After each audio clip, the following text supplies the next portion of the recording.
Welcome to the Capital News. I am your host, Alex Caritas. Today is Friday, July 24th, 2020. Thank you so much for joining me.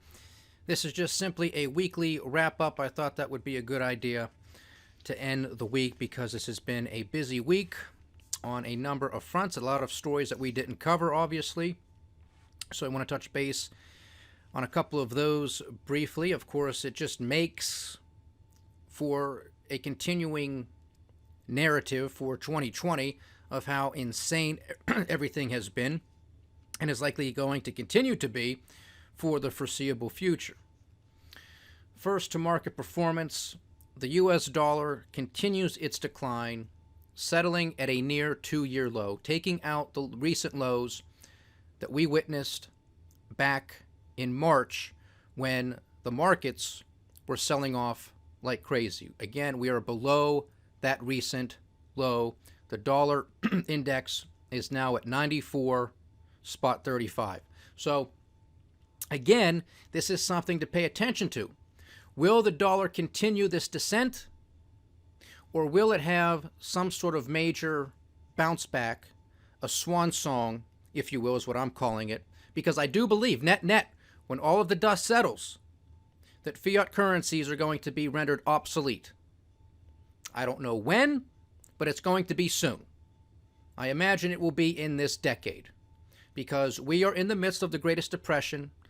Countries around the world, governments, central banks, and more importantly, the people are waking up saying enough is enough. These systems that we have adopted are not working.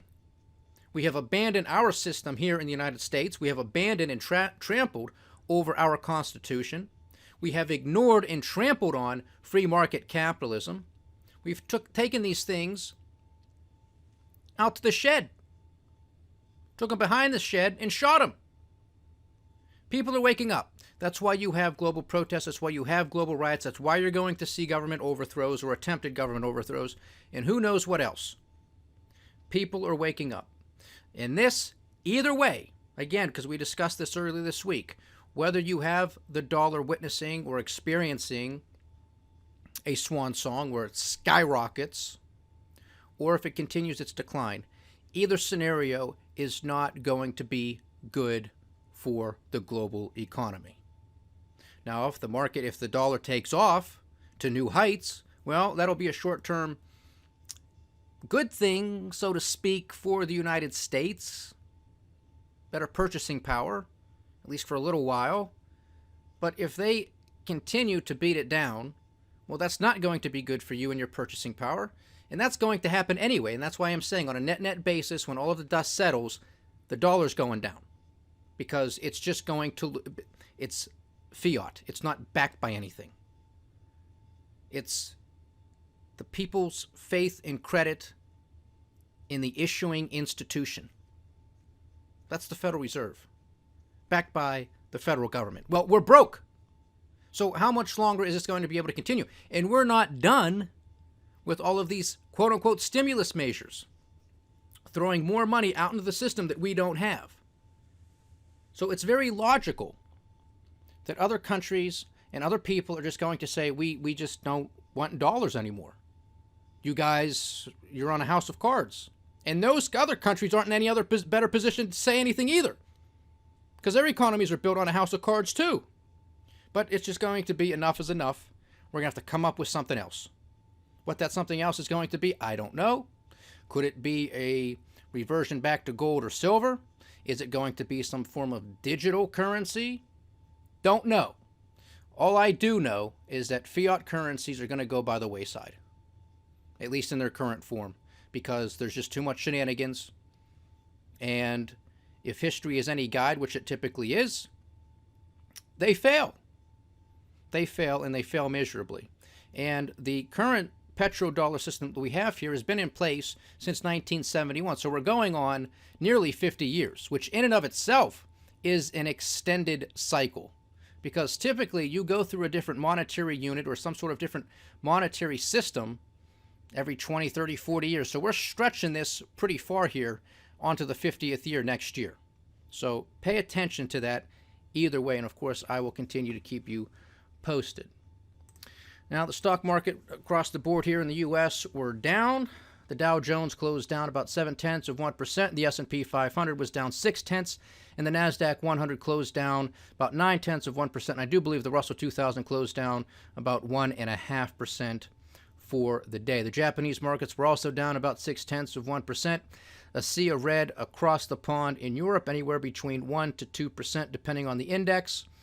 The Australian markets were also down 1.2%, and the Chinese markets got smacked. They lost 3.9% during their trading session. On the commodity front, we have WTI trading up at $41.29. Brent is at $43.30 a barrel. Natural gas also up $1.79. Gold and silver having both a nice day.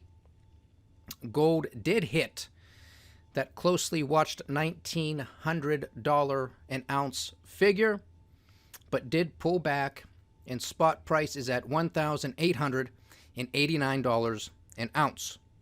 Silver also up for the day, up about 0.7%. Spot silver is at $22.75 per ounce. So, bull market, long-term bull market run, in my opinion. Again, my analysis when it comes to gold and silver, and platinum as well, but particularly in gold and silver because of all of the money printing that's going around the world. And I'm going to talk about the money stock here shortly too, just to show you how insane that is as well. So how do we pair these things? Commodities, precious metals, and a dollar. The dollar strength or the dollar weakness. I have been stating here on this podcast since we have been online, since last February, and I have been stating this for years prior too. What's going on in these markets with the government, with central banks, distortions all over the place. Like we were discussing yesterday as a prime example, with the PPP loans and with all of the other programs that have been implemented and initiated in response to the pandemic, it's very difficult to get a true reading as to what the real unemployment picture is. Because so many people are back on payroll, but are they working? If they were working 40 hours, are they working 40 hours? If they were working 30 hours, are they working 30 hours, or they've been cut back? So we don't have a full picture. That's a distortionary effect. Garbage in, garbage out. You get bad information, you're likely going to make a poor decision. Not because you're stupid or dumb or you don't know what you're doing, but you were given bad information. So it logically follows that you're likely going to make a poor decision. Well, that's a distortionary effect caused by government. Here, with the dollar and everything else, again, distortionary figures and distortionary events because of government intervention, because of central bank policy. So one of the possible distortions, or I guess maybe more appropriately termed a disconnect, could be a breakdown in the typical relationship that we are accustomed to seeing when it comes to various asset classes. So typically when you see a stronger dollar, you will see weaker commodity prices and weaker gold and silver prices because these things are traded in dollars. Conversely, if you see a weaker dollar, you see higher commodity prices and higher precious metal prices. Now, wouldn't it be interesting if we should witness a reversal in the dollar's descent and we see a big bounce back, but at the same time that we have a stronger dollar, we also see, rising gold and silver prices and rising commodity prices. That would be a breakdown. That's a distortionary effect. What would the markets be signaling if that turns out to be the case? To me, it's saying it's not going to believe that the dollar strength is going to be long-lived. Because if markets are flocking into gold and silver right now because they're deemed a safe haven, well, then why aren't they also going into the U.S. dollar? Because isn't the dollar typically seen as a safe haven, the world's largest economy, strongest, most well-equipped and trained military on the planet, protected by 2 oceans, the reserve currency, etc., etc., etc. But that's not the case, is it? So are we starting to see the market starting to sniff out the coming demise of the dollar? And I think the answer to that is probably, and most likely yes. But this is not going to go quickly. It's not going to happen overnight. This is a process. We're going to continue to witness and see a lot of volatility across the spectrum, the bond market, stock market, foreign exchange, commodities, perhaps in the precious metal space as well. A lot of volatility. These are the foreshocks. Volatility, I like to say, is the foreshock to the coming earthquake. And there's going to be a lot of earthquakes, because we're going to see a lot of these fiat currencies go kaput, go poof. They're done. That'll be the euro. That'll be the dollar. The peg to the Hong Kong dollar, which we've discussed here previously, and many others as well. I mean, the yen has been, they view it as a safe haven, but they print that like it's going out of style for 30 years. They're just going to continue to do that. But that's not going to become the global reserve currency either. So we are in very interesting times. And what about commodities? Is commodities potentially going to do the same thing? Will that be oil, natural gas, lumber, some other metals? What about food, agricultural goods? Is this going to really start pushing through that increase in price? Because inflation is a monetary event. It's an increase in the supply of money. Well, check, we got that. The question is, where does it go and to what degree? If it starts making its way into agricultural products, well, there's your food price, there's your grocery bill. We've already seen shortages. Now, on top of it, we're going to get the inflationary effects pushing through as well. It's not going to be a pretty picture, folks. You get it? You understand this? Because one of the other stories that I just want to briefly touch upon that could very well have a negative impact on crops and agricultural products is what's going on right now in China with the torrential rain that they are experiencing and the flooding. Also in India and parts of Bangladesh. But you have the Yangtze River over in China, the largest river in China, and you have the, I think it's the 3 Gorges Dam or whatever it is, basically the largest structure on the planet, one of them. And I read an interesting note from somebody I follow on Twitter, and I have no reason to believe that he would lie about this, but he was saying that the 3 Gorges Dam, according to geologists, it is so big, it is such a large structure, that it has affected the Earth's rotation. That's crazy. That's insane.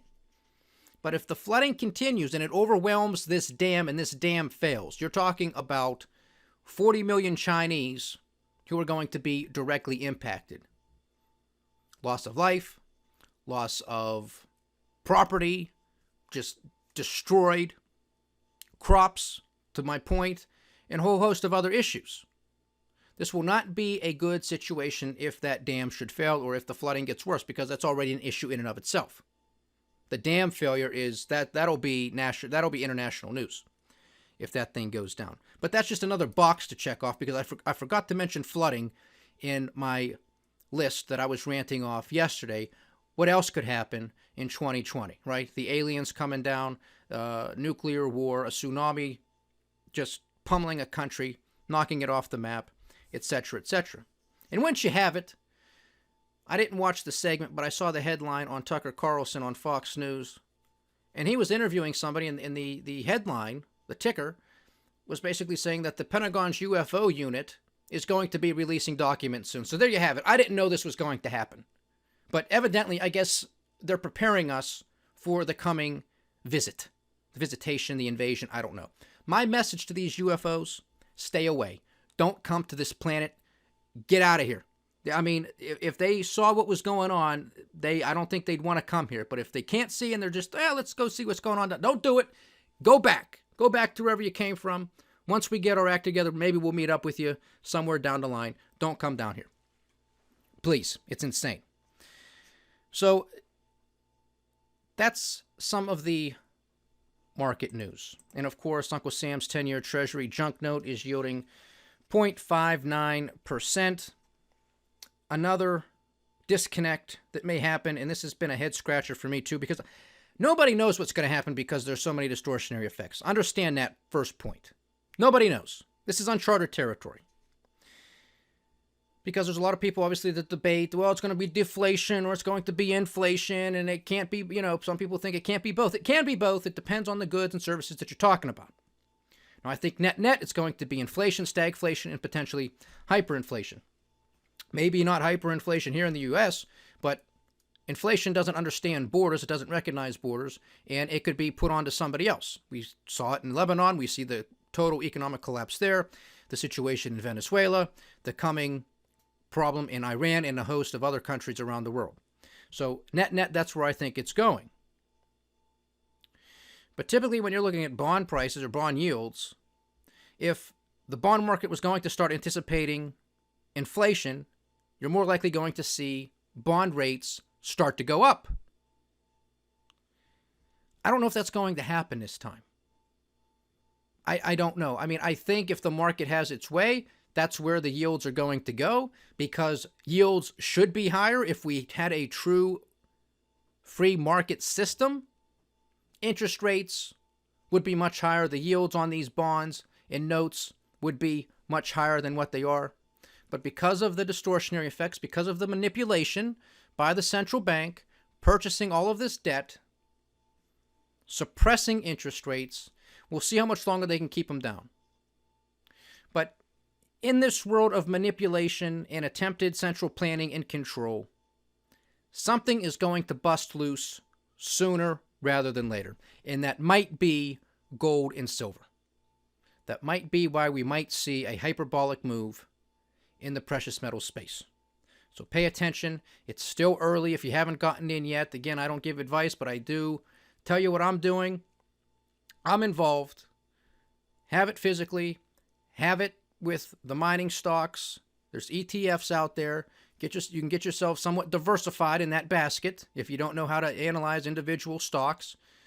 Just look into it and have yourself diversified, because they are destroying the dollar.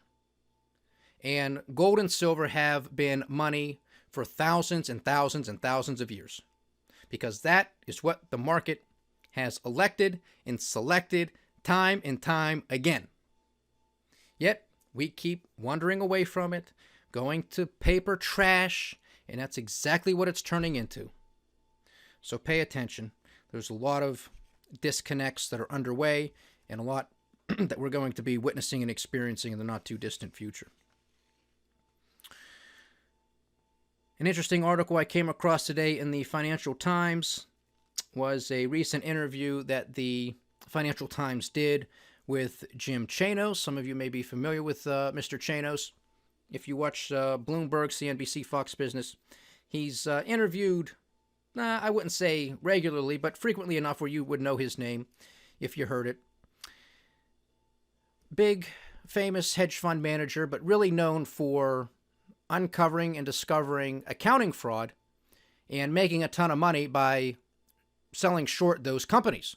I think he would mainly consider himself a short seller, and that's where he's basically gained his fame, if you will. But during this interview, he mentioned that right now we are in the golden age of fraud. Let me repeat that. We are in the golden age of fraud, according to Jim Chano.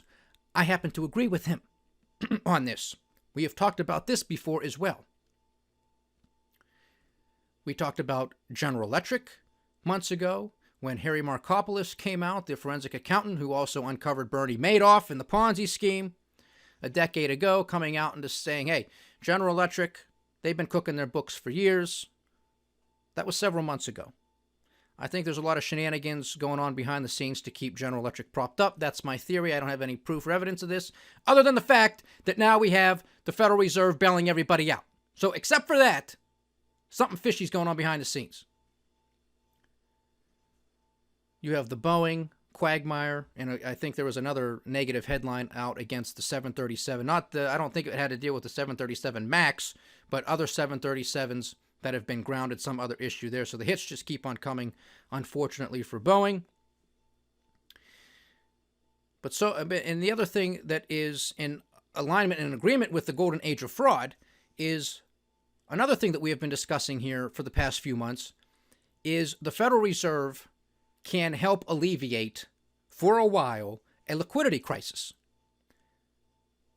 They cannot solve, nor can they even really alleviate an insolvency crisis. And a lot of these insolvencies that are going to come are going to start revealing a lot of accounting fraud. Make no mistake about it. And guess who knows this? The federal government knows this. Mitch McConnell knows this. Nancy Pelosi knows this. Mnuchin knows this. Donald Trump knows this. But they don't want everybody else to know that a whole bunch of companies were cooking the books. Inflating their revenues, inflating their profits. Can't happen. So we got to print this money. We got to bail them all out, shore them all up, distract the people with a whole bunch of crazy nonsense narratives. Focus on eating beans, don't eat beans, blah, blah, blah, blah, blah. Meanwhile, they're all running away with trillions of dollars of the loot. And you're lucky if you're getting $600 a week, even though you lost your job. You're lucky if you have a job. Take your $1,200, sit down and shut up. And it looks like we're going to get some other type of stimulus check. And again, some sort of other weekly benefit for those unemployed within some type of framework are likely going to continue. It's some dollar amount. I believe that quote-unquote stimulus package is to be announced next week, and we'll discuss that nonsense as well when we get there. But the golden age of fraud, I believe it. Right now, it's being delayed because of all of the shenanigans that are taking place right now. But this, too, will come to pass. We will see this. We will see some big players, I imagine, go down due to accounting fraud and a whole bunch of funny business. Make no mistake about it. It is getting close here to the end of July, so that means we will see the first report when it comes to the GDP figures for the second quarter of this year, and I imagine that is going to be a doozy. And then a couple Fridays from now, the first Friday in August will be the jobs report, which I also imagine will be a doozy as well.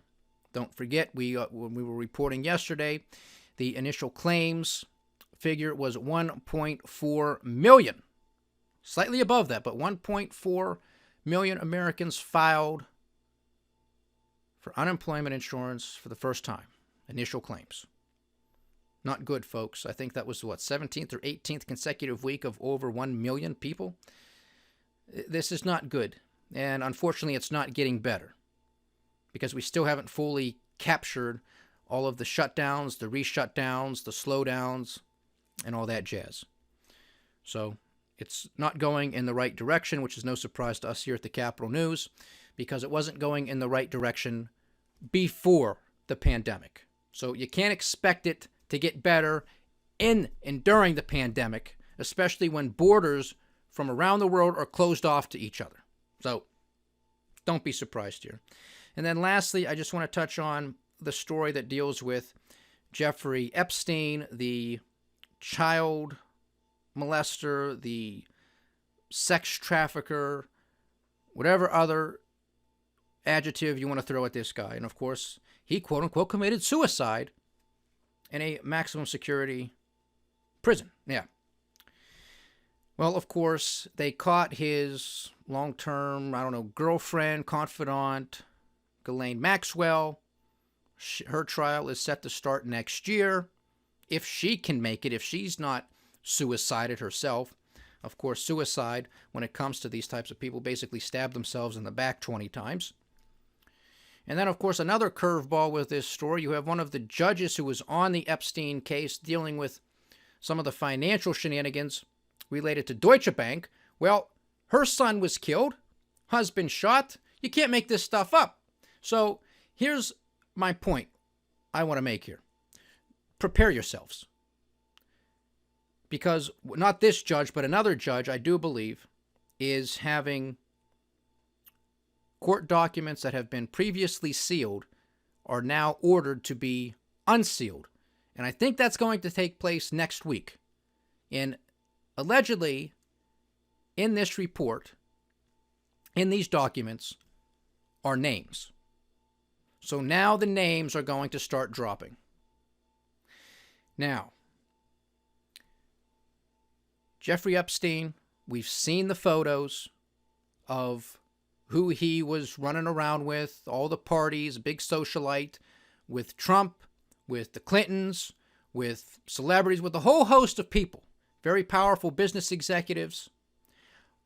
What I want you to understand, and I'm sure much of this audience is already on the same wavelength as me, where we're not surprised by much anymore. But prepare yourselves, because this is just the tip of the iceberg. What names are going to be on this list? Because there was a recent, I don't know what you want to call it, mini documentary series on Netflix that was about a four episode series that dealt with Jeffrey Epstein, actually interviewed former girls who are now obviously young women who were abused by Jeffrey Epstein and others who were accusing other people, but they didn't drop their names. But they would allude that they're politicians, that they're powerful business executives, etc., etc., etc. But they wouldn't name names. So I don't know if that's because they were ordered by court order not to say names, that this has to be unsealed by court order, which evidently is going to take place next week. But nevertheless, they were telling the audience in this documentary series that there were very powerful people involved, that this just was not Jeffrey Epstein. And we also know that this involves British royalty with Prince Andrew. He was involved. This goes to the tip top. So don't be surprised when big names are dropped from around the world. Very powerful people. And in one of his properties, Jeffrey Epstein, one of his properties, probably all of them, but in his New York mansion, for certain, there were cameras throughout the entire residence. Okay? Now, I don't know if this was just because of some sort of sexual fetish or fantasy, what have you, or if it was for blackmail purposes or a combination of both. I imagine it at least had to deal with blackmail. So the question is, who was Jeffrey Epstein? Who was he really working for? Because if you're going to get some very powerful men and women, because I believe women were involved with this too, but especially the men, if you're going to get very powerful men involved in this, and you got them on camera in some very compromising situations, well, you're going to be able to move them around as you want. So the question, because was this all for Jeffrey Epstein's personal gain? Let me get away with this, look the other way, give me some money to manage, because supposedly Jeffrey Epstein was a mathematical genius who was good at managing money in the stock market and what have you. Or was he working for perhaps an intelligence agency? What could it have been? The CIA, the Defense Intelligence Agency? Could it have been for another country? Could it have been for the British? Could it have been for the Israeli services, the Mossad? Who knows? I don't know. But these are questions to ask and questions to ponder, because these are extremely powerful people. So don't be surprised when it's big names that drop. And I hope this doesn't happen, but don't be surprised if Miss Maxwell doesn't make it to her trial, because she, quote-unquote, commits suicide. If they could get Epstein, they can get Maxwell. This is crazy. This is insanity.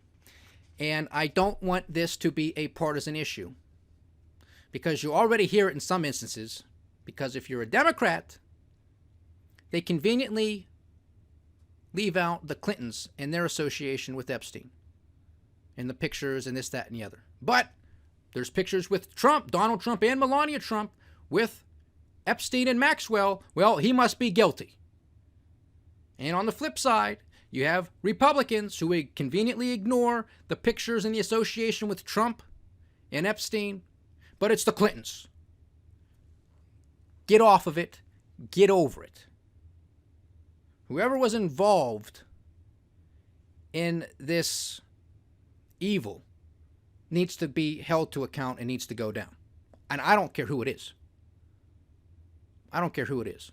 And neither should you. I don't care if it's the president, prior presidents, ambassadors, major executives of the largest corporations. I don't know.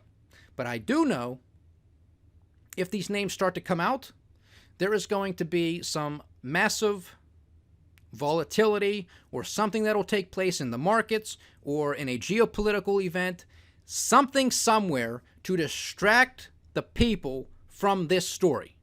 If it is true that a judge has ordered the release into unsealed documents and there are big names to be dropped, make no mistake about it, these people will do whatever they can to make sure that people aren't paying attention to this.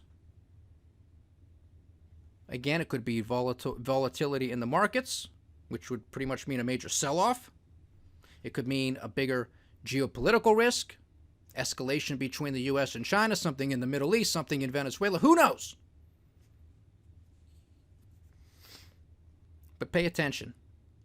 But pay attention. And this is just the icing on the cake for a year, 2020, that just doesn't end. So that's the weekly wrap-up. Some of the market performance, things to ponder, things to keep on the top of your mind. What happens with the dollar? The associations and the old relationships with gold and silver and other commodities. Is that going to break down or will that persist? Chinese floods, the escalation between the United States and China, tit for tat with the consulates, ordering diplomats kicked out. Golden age of fraud. Epstein, Maxwell, sex trafficking, and jobless figures.